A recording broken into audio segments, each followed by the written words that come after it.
नमस्कार, आप देख रहे हैं विकी न्यूज और मैं युधिष्ठिर उपाध्याय। बीजेपी ने मध्य प्रदेश, छत्तीसगढ़, राजस्थान और महाराष्ट्र के बाद अब एक और भगवा किला खो दिया है। वो राज्य है झारखंड। वही झारखंड जहां इस बार के विधानसभा चुनाव में मोदी और शाह ने ताबड़तोड़ रैलियां करके जीत की भविष्यवाणी की थी, लेकिन ऐसा नहीं हुआ और 81 विधानसभा सीटों वाले सूबे में झारखंड मुक्ति मोर्चा के नेतृत्व में बने झामुमो कांग्रेस राजद गठबंधन ने 47 सीटें जीत करके बहुमत प्राप्त कर लिया। तो भाई बीजेपी को सिर्फ 25 सीटें ही हासिल हुई।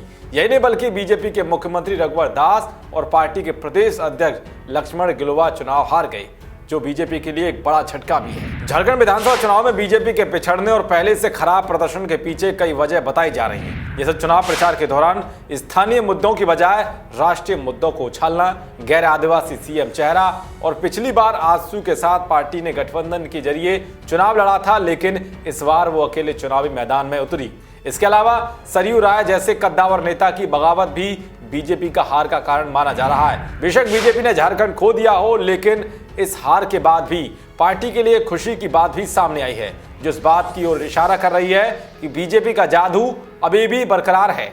झारखंड में हार के बाद भी क्या है बीजेपी के लिए खुशी की बात, ध्यान से देखिए। दरअसल बहुमत मिलने के बावजूद झारखंड मुक्ति मोर्चा कांग्रेस राजद के गठबंधन को 35.25% वोट मिले हैं। वहीं अकेले चुनाव लड़ रही भाजपा को 33.5% वोट मिले हैं। यानी कि चुनाव हारने के बावजूद भी बीजेपी का झारखंड में वोट शेयर कम नहीं हुआ है। हालांकि पूर्व सीएम समेत पार्टी के सभी दिग्गज नेताओं को हार का सामना जरूर करना पड़ा है। दरअसल सीएम रघुवर दास को जमशेदपुर ईस्ट से सरयू राय ने हरा दिया। वही सरयू राय जो चुनाव से पहले बीजेपी छोड़कर चले गए थे और बीजेपी के कद्दावर नेता भी थे। बता दें कि 81 सीटों वाली झारखंड विधानसभा में 28 सीटें आदिवासियों के लिए रिजर्व हैं, लेकिन विपक्षी महागठबंधन ने मुख्यमंत्री का उम्मीदवार हेमंत सोरेन को बनाया, जो कि एक आदिवासी चेहरे हैं। दूसरी तरफ बीजेपी के रघुवर दास गैर आदिवासी हैं। ऐसे में आदिवासी वोट बीजेपी के खिलाफ गोलबंद हुआ, क्योंकि 2014 में बीजेपी ने आजसू के साथ गठबंधन में 30% आदिवासी वोट और 13 एसटी आरक्षित सीटें हासिल की थी। 2014 में जब बीजेपी